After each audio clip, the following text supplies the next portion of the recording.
Today I'm going to be reviewing the Zooz ZEN37 battery powered wall remote. I'm going to unbox it, set it up, and then show you some useful automations inside a Home Assistant. Inside the box we have the user manual, a standard single gang wall plate, the ZEN37 remote with a detachable magnetic base, a USB Type A to Type C cable, and an accessory bag with mounting screws and a triangle tool for opening remote. Out of the box, there are three things that I really like about the ZEN37. First, I like how easy it is to install the device anywhere using the magnetic backplate. I also like how strong the magnets are. Even when I press buttons on the device, it doesn't move. The thing that I like the most is that it uses a USB-C port for charging. Now that we've unboxed the ZEN37, let's add it to Home Assistant. Before we can add our ZEN37 to Home Assistant, we need to power the device on. To power the ZEN37, we need to use the triangle tool to open the remote and then pull the battery tab. Now all we need to do is put our hub into inclusion mode and press button 1 6 times. The LED indicator should start blinking blue and you should get a prompt to enter in your device specific key. After you enter your device specific key, the LED indicator will light up green if the inclusion was successful or red if the inclusion failed. The first thing I normally do after I include a device into my network is update the firmware, as firmware updates often fix bugs, improve performance, and provide new features. Firmware updates for Zooz devices can be found on the Zooz support website. Because the ZEN37 is relatively new, there are no firmware updates available. So all we can do in this scenario is just check back later. The ZEN37 has 7 different parameters that you can configure. Before we change any of the parameters, it's important to note that the ZEN37 must be woken up before any changes can get applied. To wake the ZEN37 up, you quickly press button 3 6 times. Once the ZEN37 wakes up, the LED indicator will blink blue 1 time.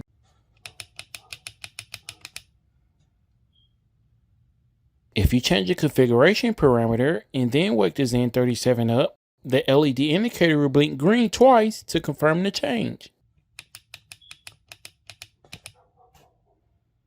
Parameter 1 allows you to specify the low battery threshold. When the battery level drops below this value, a notification will be sent to the controller. You can set a threshold between 5 and 20. In the top left corner of the ZEN37, there is a LED indicator that will light up anytime a button is pressed. It will blink once for 1 tap, twice for 2 taps, 3 times for 3 taps, and so on. The color that is displayed is dependent on the button that is pressed. For example, if I press button 1, it lights up white, and if I press button 2, it lights up purple. Parameters 2, 3, 4, and 5 allow you to change the default color that's associated with each button. There are 7 different colors that you can choose from. Here's a list of all the colors the ZEN37 supports and their corresponding values.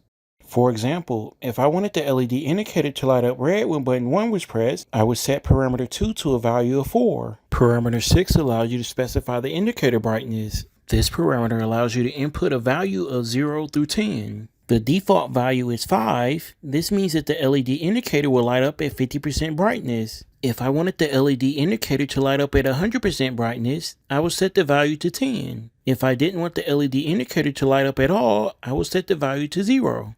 Z-Wave associations allow one Z-Wave device to directly control another Z-Wave device without communicating through a hub. The most impressive thing about the ZEN37 is the number of association groups it supports. In total, it has 8 different groups that you can use for controlling other devices. Before I explain to you what each group does, I want to show you how to set up associations inside a Home Assistant. Inside the Z-Wave JS UI control panel, the first thing you want to do is navigate to the Groups page. You can do this by expanding in Device Settings and clicking Groups. To set up a new association, click Add. Then select Root Endpoint for the node endpoint, then select the group that you want to add devices to. For target node, select the device that you want to control. For target endpoint, select Root Endpoint, then click Add. In order for our associations to get applied, we have to manually wake up the ZEN37. We can do this by pressing button 3 6 times.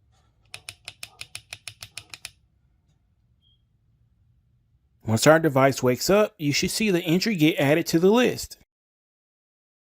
Any device added to the large button basic set group will turn on when you press button 1 and turn off when you press button 2. Any device added to the small button basic set group will turn on when you press button 3 and turn off when you press button 4. Any device added to the button 1 basic set group will change its state anytime button 1 is pressed. As you can see, I can press button 1 to turn the device on and then press it again to turn the device off. The button 2, 3, and 4 basic set groups work the exact same way.